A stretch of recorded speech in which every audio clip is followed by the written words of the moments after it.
अतुल जी बेंगलोर से। राधे राधे महाराज जी। महाराज जी, सांसारिक जीवन में रहते हुए मन की सच्ची शांति कैसे मिले? भजन के बिना शांति, त्याग के बिना शांति, ज्ञान के बिना शांति असंभव है। यदि ज्ञान हो जाए तो ज्ञानम लब्ध्वा पराम शांति, यदि भोगों का त्याग कर दिया जाए तो त्यागात् शांतिरनंतरम, और यदि श्रद्धा से भजा जाए तो प्रथम हृदय श्रद्धा जो करे तो उसको शांति, भगवान के भजन से शांति, उत्तम ज्ञान से शांति, भोगों के त्याग से शांति। अब तीन बातों में तुम चयन करो, कैसे शांति प्राप्त करना चाहते हो। न रुपये में शांति है, न अच्छे मकान में शांति है, न रिश्ते नातों में शांति है, न किसी पद प्रतिष्ठा में शांति है।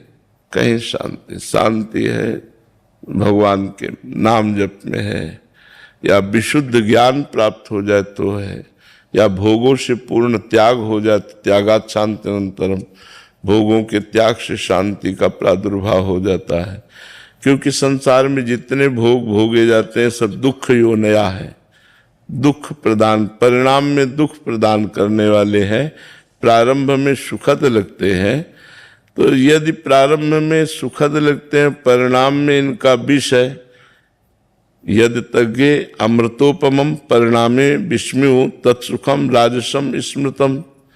ये रजोगुणी बार बार जन्म मरण के चक्र में फंसाने वाले भोग हैं, इनमें शांति कहाँ है। तो इसलिए नाम जप करो और धर्म में जीवन व्यतीत करो। जो धर्म में जीवन व्यतीत करता है, भगवान का नाम जप करता है, परोपकार करता है, उसका हृदय शांत हो जाता है, उसका जीवन शांतिमय हो जाता है। तो शांति चाहिए तो शांति के मार्ग में चलना पड़ेगा।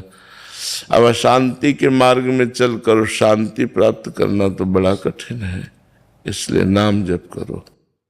साध्वी प्रेम प्रिया जी।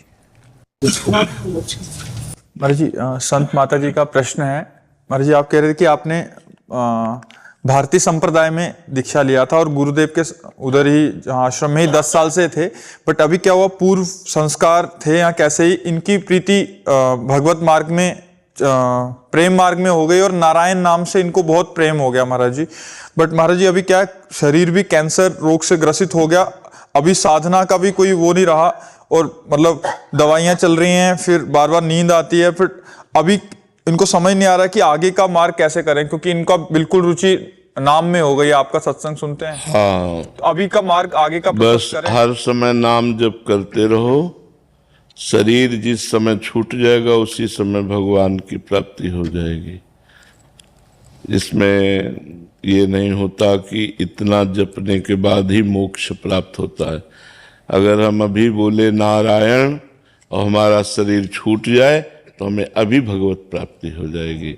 अब कब शरीर छूटेगा इसका पता नहीं, इसलिए मुझे हर श्वास नाम जप करने का अभ्यास करना है कि एक भी क्षण हमारा नाम से विमुख न जाए, हर समय नाम चलता रहे। इसलिए चिंता की तो कोई बात नहीं, हर समय नारायण नारायण नारायण जपो। मार्ग में जहाँ दीक्षित हुए थे वहाँ अद्वैत मार्ग था, वो काफी समय उसमें, बट अभी बिल्कुल रुचि उधर रही नहीं। नाम जप करो, नाम जप करो, द्वैत के चक्कर में मत पड़ो। नजरों में हम मूर्ख हैं, वो गुरु अपराध तो नहीं हो रहा है ऐसे। नारायण ही गुरु हैं, नारायण रूपी गुरु की शरण में हो, उनका नाम जप कर रहे हो, सब द्वैत अद्वैत का ज्ञान सब कुछ हो जाता है, भगवान के भजन से होता है। खूब नाम जप करो। क्या सन्यासी लोग नारायण नारायण नहीं कहते? ओम नमो नारायण है तो फिर आप चिंता मत करो, खूब नाम जप करो। Doctor Shubhra Dubey ji, KD mint. Radhe Radhe महाराज जी। महाराज जी, हमेशा मन में नेगेटिव बात ही पहले क्यों आती है? मतलब हम पॉजिटिविटी क्यों नहीं लेके आ सकते उसको? हृदय हमारा जब अपवित्र होता है तो नकारात्मक सोचें फेंकता है, और जब पवित्र होता है तो सकारात्मक सोचें।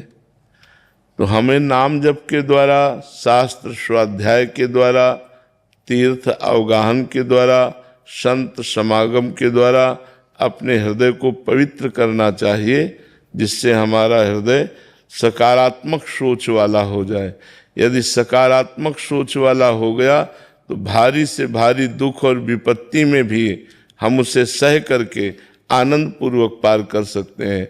अगर नकारात्मक सोच रहा तो सुख सुविधा में भी वो नकारात्मक सोच लाकर हमें दुख दुविधा में फंसा देगा। भारी चिंता, भारी शोक, कहीं ऐसा ना हो जाए, ऐसा हुआ तो कहीं ऐसा ना हो जाए, वो इतनी निगेटिव सोच डाल देता है कि आदमी सुख सुविधा में है, कोई समस्या नहीं, फिर भी वो समस्याओं में फंसा रहता है आंतरिक। और इतना समस्या बढ़ जाती है जब हमारे पाप बढ़